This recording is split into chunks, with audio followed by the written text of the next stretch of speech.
arigendera n'umukinnyi w'ikipe ya Sudani asanze harimo gucungana cyane hagati ya NSN ndetse n'ikipe ya Eritrea itafata umwanzuro wo kwigendera, ariko n'ubundi ntago NSN bamurekura. Ubu noneho dufite Sudani, dufite NSN ndetse dufite na Eritrea. Club ziri guhatana ibirometero 5 bya nyuma kugira ngo igare rigere hano mu karere ka Huye aho tugiye gusoreza. Turebe rero NSN bafashe umwanzuro wo kugenda ibirometero bya nyuma bigiye gusoza hano mu karere ka Huye.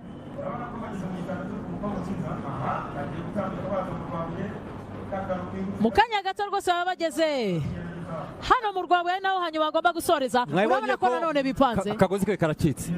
Ubu none umwanya wo kuzura umuhanda kubera ko tugiye gushaka iki position, tugiye gushaka position. Ni bande bazamutse rero? Ngiyo Movistar yazamutse, ngabasore muri Sudani Quick Step Alpha. NSN nimera kurikira ugiye wese kubera ko niyo ya protection. Niba ureba neza NSN ejo afashe ejo afatiye uburyo, yafashe uruhande rw'iburyo. NSN ifashe umwanzuro wo kujya gusubira mu ruhande rwabo none rw'ubumoso. Ngari ya hirya rero Istanbul yazamutse kubera ko umukinnyi wa kabiri ni wa Istanbul. Ubu rero n'umwanya mwiza. Movistar yazamutse ejo twaramuze nde Novak.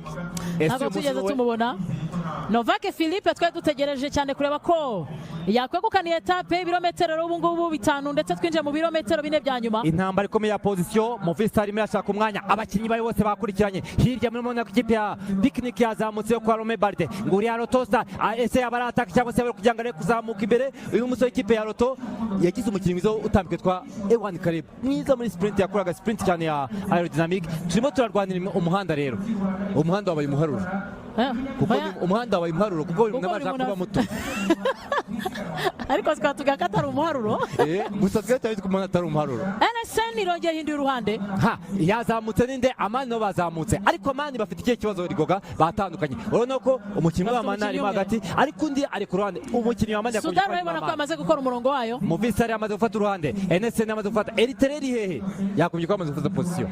Uko ngo ni umwanya wo kurwana za UPI buri muntu UPI buri muntu arashinga idarapo ryiza. Movistar NSN aha rero nige twabwiraga icyambere harimo aba bakinnyi b'ikono iri imbere barimo barwanira position, ni uguha gushaka uburyo ikipe ayishyira mu murongo mwiza. Icya kabiri gikurikiraho ni uko agomba gutanga acceleration, ni ukuvuga ngo uyu nguye maranyongera kuri uriya uze kureba mu kanya. Reba ibirometero 3 bya nyuma Kayishema zira nugu ziremewe nta kibazo kirimo. Ikibi ni uko wakura ukuboko ku igare. Ibirometero 3 bya nyuma rero reka turebe igare kuko Movistar yasaze aha barahageze. Bagiye kujyaho tugiye gusoreza etape ya kabiri ya Tour du Rwanda. Tugeze mu Rwabuye, ngabo bimaze kwamuka cyakiro cyo mu Rwabuye rero. Bagiye kuzamuka byose goma kwera kuri mize hariya kuri mize y'imibereho hariya. Ngiyo rero ni Movistar yazamutse, umukinnyi wa Amani urugerageje ayisavaho. Twacyafite ikipe ya NSN zamukaye na Movistar. Ibirometero 3 bya nyuma tugiye kumenya ugiye kwegukana etape ya kabiri ya Tour du Rwanda. Mariwe arahishe kubera ko ari umukinnyi w'ikipe ya Sudani mu gusa ari hafi aho ngaho. Yego ari hafi. Hazamutse nande rero n'uwambaye mayo y'umutambitsi.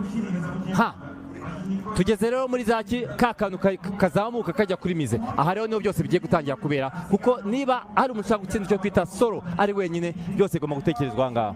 Nibyo kuko twarabibonye 2019 Meno Kudus yiyambura abagenzi be arazamuka arazagera hano arasoza. Tugeze kuri mize, igisigaye rero buri umwe agiye kurwana n'amagara ye. Ubu ikintu basigaranye ni ukugera no kuri stade Huye.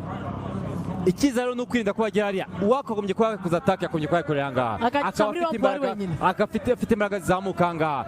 Reka turebe rero peloto yose iracyari kumwe. Ibirometero 2 bya nyuma Kayishema bigezeho. Ibirometero 2 za nyuma tutazamuka kuri mize kubashaka kumenya neza aho byose bera. Ngiyo rero mize y'imibereho peloto yose iracyarimo, nta muntu n'umwe uri kumwe n'undi.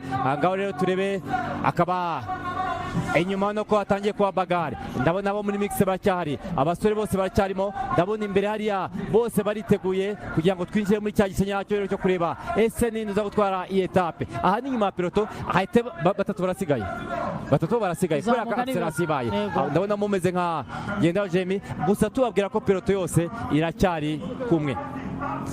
Ikirometero cya nyuma rero ni rugiye kwegukana. Urabona ko kuri finish show bamaze kwitegura, abantu bose bategereje kumenya ugiye kuzamuka kuri mize agaca kuri gare ya Huye agaca kuri stade yinjira muri finish line ikimoto kirahageze. Ngiyo rero ikaba ari moto moto zerekana ko byose byarangiye. Turacyari kuri gare ya Huye, ngabo rero abakinnyi bacyazamuka hariya, tugiye kujya kuri gare ya Huye. Akaba ari umukinnyi wamaze kwataka, reka turebe niba ninde uyuje uko aje kureba niba byakunda. Nabwiye ko hano kuri gare ya Huye kuri mize niho byose bigomba kubera. Yakoze atake, ndabona yambaye imyenda y'ubururu nk'umukinnyi wo muri Sudani. Reka turebe niba peloti ikomeza itakora reaction, niba nde gukurura rero. Akaba rero amaze kwinjira n'ubundi yasizeho umuhanda ujya mu karere mu ntara y'uburengerazuba ugira Rusizi. Ninde yazamutse ajya gushaka stade, peloti imwe yamuri imbere ye. Peloto ndabona abakinnyi batatu bari gukurura bashaka kuja. Mayo John ari hehe?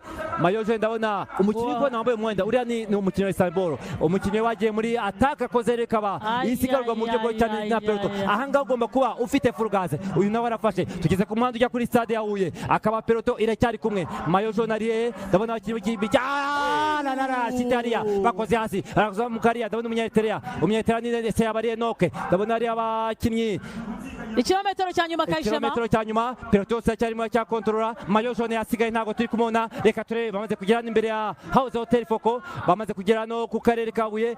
Reka turebe rero ninde peloto yose kontrole, ntago bashaka kuba bakina umukino umwe, acyagenda umwe. Reka turebe rero Eritrea yageza kwa Axel ko bahita bafunga umuhanda. Urabona New Guard defense bwiza, arimo arazamuka umunyetera yigira imbere gatoya, amaze kujya ku mwanya wa 4. Yaba ari Enoke, yaba amatage kubyara amavuta. Abakinnyi ni ikipe imwe hano, abakinnyi bambaye imyenda isa, harimo abakinnyi muri Chonero n'abande, ku buryo byagora kwitumenya ngo uriya muntu nde. Reka twende, ndabona umusore muri picnic yafunguye umupira we ninde. Ndabona Philippe Koyu akaba ari we directeur technique wa Tour du Rwanda. Ndabona Mayo John nawe n'umusore muri Istanbul. Mayo John mbonye atunguka hirya, ikipe ya NSN yatakaje Mayo John wabo. Ese reka turebe ngabo igikundi cya mbere kase twamaze kwibona. Reka turebe rero ninde ugiye gutwara ino sprint. NSN Enoke Murobani yamaze gufata position nziza. Reka turebe Enoke yamaze guhagurukira, Enoke yamaze position nziza. Reka turebe rero Enoke Murobani yamaze kwatikira muri ndege. Enoke Murobani, Enoke ariko Enoke muri NSN atakaria sprint area. Turebe NSN akaba rero NSN nyuma yo gutwara etape ya Rwamagana. NSN basaba n'izindi etape ya Huye. Enoke Murobani yafuze position za muri metero za nyuma, birangiye rero Enoke abaye uwa gatatu gukora etape y'ukurangiye. Etape rero ikaba yegukanywe n'ubundi ikipe ya NSN kuko bazamutse, babona ko Mayo John wabona ubundi adafite uburambe mu kuba yazamuka, ngo Mayo John wamaze kuhagera. Birangira rero NSN aribo begukanye. Enoke abuze position, Enoke biranze, baramufunze. Ikintu bakoze n'ikintu bamukoze, kuko bari babizi neza ko Enoke ari umukinnyi wo kutikoreza.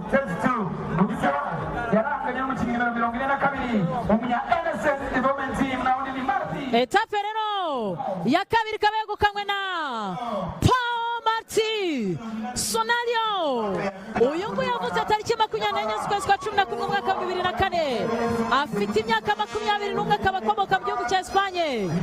Uyu rero akaba ari we wegukanye etape ya kabiri ya Tour du Rwanda. Etape yahagurutse mu karere ka Bugesera, ikaba isorejwe mu karere ka Huye mu majyepfo y'u Rwanda ivuye mu burasirazuba bw'u Rwanda. Ni inshuro ya mbere yari yitabiriye Tour du Rwanda, akaba yegukanye etape ya kabiri. Dutegereje kureba ese Mayo John ahagaze hehe, kugira ngo mwumve ko rero isiganwa ry'umunsi baryoshye nuko abakinnyi bose barangije.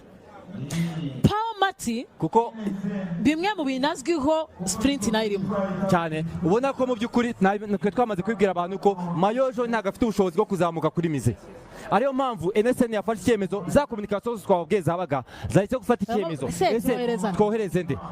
Icyabaye rero amahirwe ikipe ifite plan A na plan B, mu kubona ko rero Mayo John badashobora kuzamuka nibwo buryo bwakozwe. Ikindi twavuze, Eritrea yakoze ikosa mu kuzamuka kuri mize. Ntabwo Eritrea agomba gutuma NSN ari kuzamuka, kuko niba ureba neza ntabwo Eritrea, sinzi niba Enoke atashaka etape, ariko ntabwo bagomba gutuma Eritrea gutuma bazamuka kuri mize bataridize cyangwa se bari gukurura kuzamura. Icyo batumye rero bahaye umwanya amakipe. Enoke ageze ahantu atangira gutekereza kuba yakora sprint yisanga yafunze, ariyo mpamvu ahise aba nk'ujya kuzenguruka, ariyo mpamvu abonye umwanya wa gatatu.